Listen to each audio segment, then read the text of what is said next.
Família 78, um vídeo novo começando para vocês, e hoje eu vou trazer para você um assunto que eu ainda não trouxe no canal, mesmo o canal tendo tantos anos, porque é um assunto muito delicado e eu tenho muita responsabilidade no que eu trago. E esse papo, Pedro, posso chamar de Pedro? Pode, Dr. Pedro? pode, deve, por favor, Pedro. Pedro. Antes de começar o papo com o Pedro, que é advogado aqui, eu quero primeiro fazer um tour com ele sobre tudo que ele tem de certificação para a gente começar esse assunto. Vamos começar aqui pelos principais, que são do meio, tá?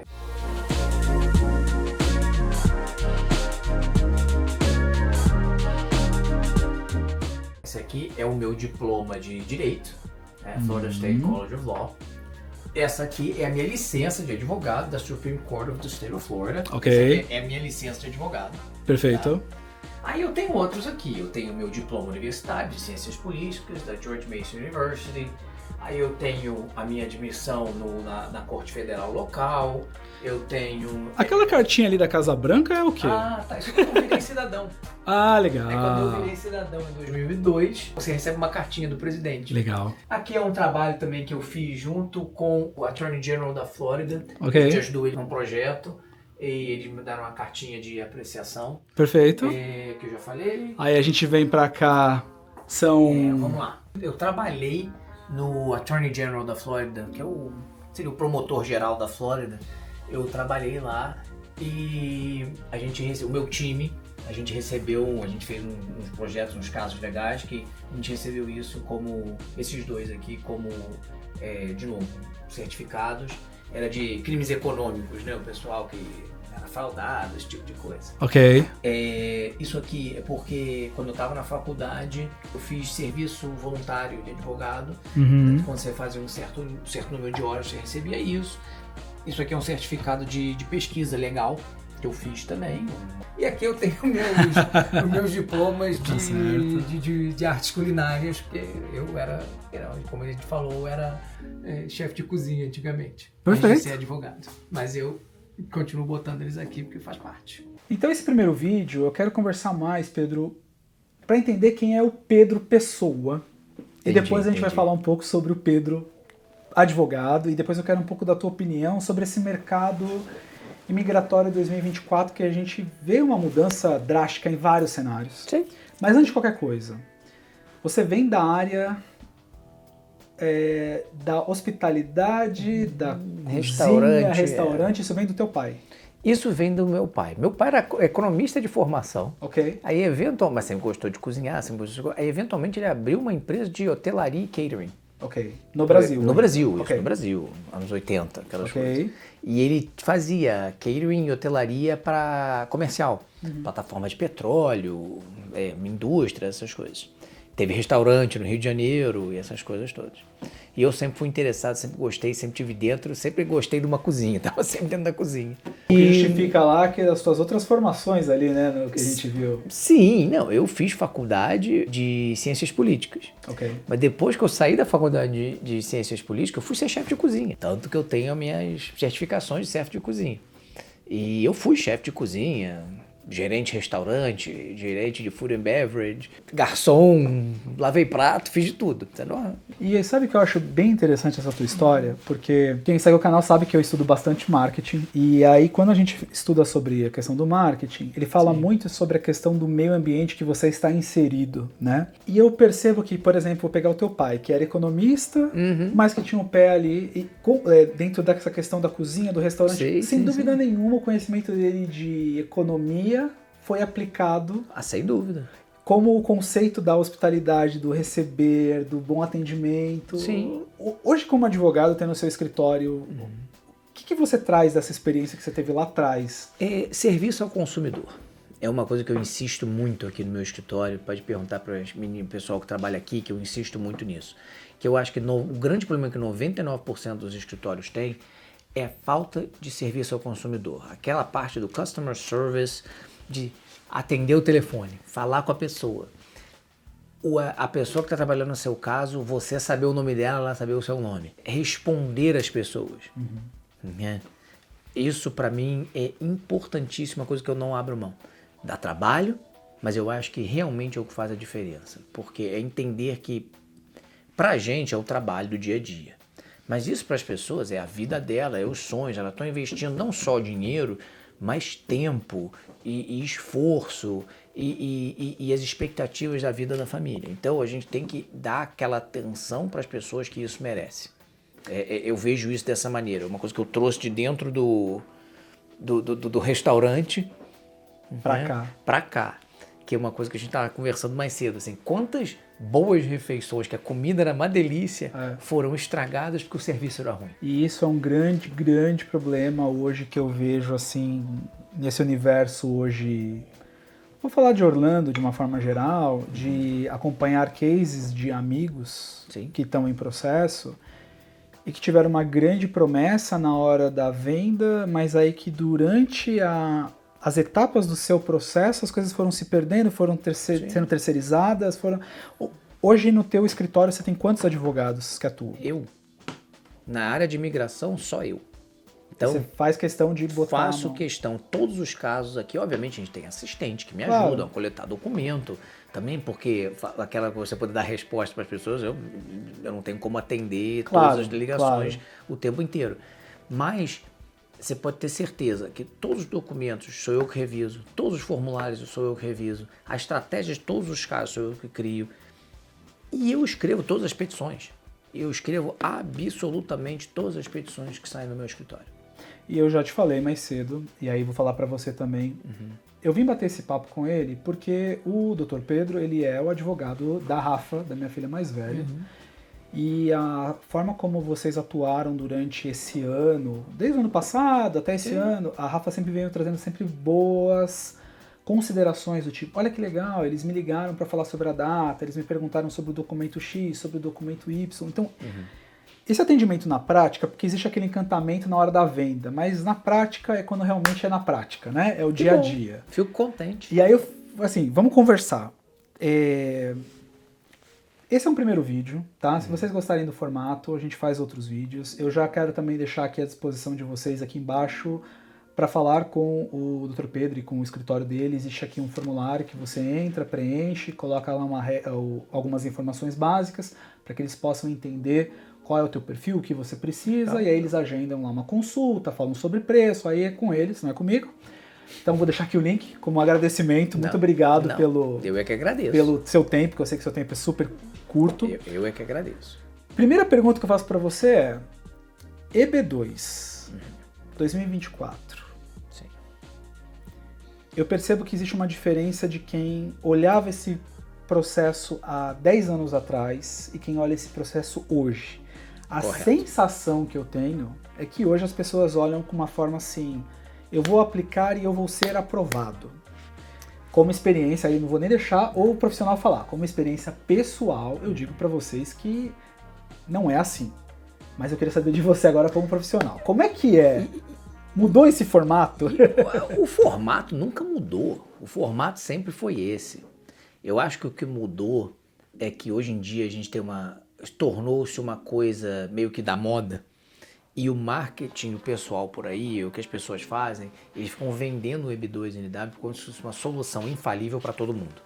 Quando, na verdade, não é para todo mundo, e 2, é longe de ser infalível. Né? Você está fazendo um pedido de um benefício. Né? Ele tem que ser feito individualizado para as pessoas, baseado na experiência dela, e mesmo assim, você não tem garantia de aprovação.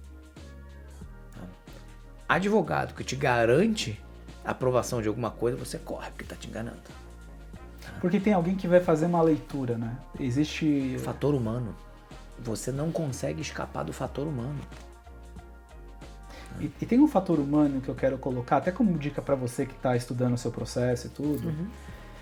O Enzo, meu filho mais novo, tem 10 anos. Eu percebo que quando ele recebe um trabalho para ser feito, ele tem uma regra, uma estrutura, que a gente brinca do by the book, que se não estiver naquela estrutura daquele jeito, tá errado. Com o processo acontece do mesmo jeito? Sem dúvida. Tem as caixas certas nos lugares certos. Né? Você tem que ter uma estrutura básica, tá? Que é o que a imigração quer ver. Tá? E isso, infelizmente ou felizmente, não sei, é uma coisa um pouco cíclica da imigração. E é uma coisa que está sempre evoluindo. Tá? Antigamente a imigração queria ver certas coisas feitas de uma certa maneira. Isso foi evoluindo ao longo dos tempos, né? Até que hoje eles estão querendo ver outras coisas. Então tem certos pontos que eles estão pegando, tá? E uma coisa que às vezes é importante as pessoas entenderem, que isso não é a mesma coisa. Por exemplo, eu apliquei para o seu caso hoje. O caso tem um certo tempo de processo, vamos demora 7, 8 meses para eu receber um pedido de evidência ou alguma coisa. Às vezes o que eles estavam pedindo na época da aplicação é diferente do que eles estão me pedindo hoje em dia. Então essas coisas evoluem, tá? E o que é por isso que é bom o fato que a gente faz uma certa quantidade de EB2, porque eu estou sempre vendo o que eles estão pedindo. Então é um a gente estudo de caso, de como eles enxergam, né? Olha, você tem que aprender pela experiência dos próprios casos que você faz, conversar com outros advogados competentes, tá? E saber o que eles estão vendo, o que eles estão fazendo e como eles estão reagindo. Então, isso é o tipo da coisa que a gente tem que estar sempre falando, sempre aprendendo uma coisa nova. Porque o que eu fiz há 7, 8 meses atrás não quer dizer que é a mesma coisa que eu vou fazer hoje. Eu sempre falo muito na área de TI, porque a área de TI é uma área bem segmentada. Tá? Há 3, 4, 5 anos atrás, o que acontecia na área de TI, como a gente fazia um caso de TI, é completamente diferente de como a gente faz uma coisa na área de TI hoje em dia. E aí eu vou aproveitar esse ponto para primeiro recomendar para você que está vendo o vídeo que a advocacia do Pedro, tá? O escritório dele tem canal no YouTube com algumas dicas lá, recomendo que vocês assistam também, vou deixar aqui o link para vocês, né, se inscreverem, claro, acompanharem. Por favor. E tem um vídeo que você falou sobre a questão que você pode ser um excelente profissional, mas que você não tem que aplicar pela sua área, ou seja, você faz uma aplicação para TI, mas você é um cara sobre gestão de segurança. Explica um pouquinho melhor, como é que é isso? O que eu quero dizer com isso é o seguinte, olha só, infelizmente, de novo, o que a gente vê muito hoje em dia, são aplicações genéricas, tá? Para áreas de prática, tipo, vamos usar o exemplo do TI que eu usei naquele vídeo, tá? Eu já fiz um processo de TI na área de TI, então vou fazer todo o processo de TI simplesmente baseado na área abrangente inteira de TI. Tá? O que eu quis dizer é que você tem que pegar aquela especialidade daquela pessoa, tá? O exemplo que eu usei foi usei o exemplo de um caso que eu fiz aqui, a pessoa trabalhava na área financeira, bancos, e ele trabalhava na área de TI, a especialidade dele era da segurança na área financeira de TI. Então você faz um projeto focado naquela área de especialidade da pessoa, tá? Em vez de fazer uma coisa genérica para caso de TI, caso de marketing, caso de advogado, caso de engenheiro. Nem todo engenheiro civil faz a mesma coisa. E tem um outro risco que eu vejo olhando por dentro do dia a dia de amigos de casos e tal, que assim, às vezes o processo como foi desenvolvido deles foi um copy cola de alguém com um perfil parecido de dentro do escritório, não sei o quê, que o cara falou assim, legal, o Rodrigo fala de marketing, vou pegar esse cara aqui que é marketing, vou copiar e colar. E às vezes é uma área de atuação completamente distinta, né? Você tem dois problemas com isso. Você às vezes você faz o argumento de uma área que o Rodrigo, por exemplo, não trabalhou. Por quê? Porque é uma área genérica de marketing. Mas o grande problema que eu vejo é que fazendo essas coisas assim, você ignora pontos fortes do caso daquela pessoa. Perfeito. Tá? O que faz essa pessoa diferente? O que ela traz para os Estados Unidos? Né? Eu não posso focar simplesmente nos requerimentos básicos. O cara tem bacharelado e mestrado. Então, tá bom. Então é só pegar, botar isso aí, dizer que ele vem aqui fazer a mesma coisa, acabou. Seria ótimo se funcionasse assim. Não é o quão, mas não é. Não é o quão bom você é, mas sim o quanto os Estados Unidos precisa de você, né? É os dois. É quão bom você é uma parte do caso. O que você vai fazer, como você vai fazer e qual o benefício que ele traz aqui. E se esse benefício é interessante para os Estados Unidos. Então a gente tem que fazer o argumento que trata tudo. Tá? E a gente não, entrando em mais particulares, eu posso entrar em mais particulares aqui, entrar em altamente detalhes. Não basta eu só provar que uma das piores, umas perguntas que eu mais odeio, eu tinha assim, engenharia dá EB2? Dá. Todo mundo que é engenheiro vai tirar EB2? Não. Porque, entendi. Você está entendendo? Entendi. Não basta eu provar que a área é importante. Eu tenho que provar o que aquele cara faz é importante e como ele vai fazer. e o que ele vai fazer. Entendeu? Você tem que ser mais específico. Daí aquela necessidade do approach do Pedro junto com o cliente desenvolver a estratégia. O que nós vamos fazer? Eu falo isso, eu bato nessa tecla. Quem é meu cliente vai entender isso e já me escutou falando várias vezes. Ninguém conhece o que você faz melhor do que você. Quem sou eu para dizer para você o que você faz? É individualizado para aquele cliente, junto com ele.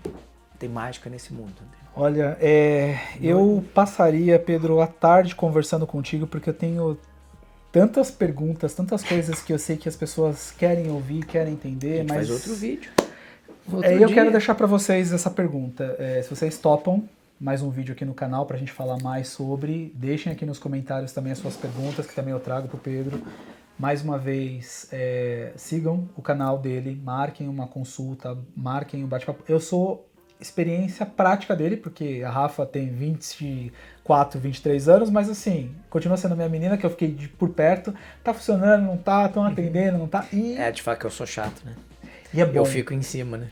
E olha, é muito melhor ter um escritório chato em cima do que um escritório que te esquece. Isso acho que é o pior, mas vamos falar de coisa boa nesse vídeo.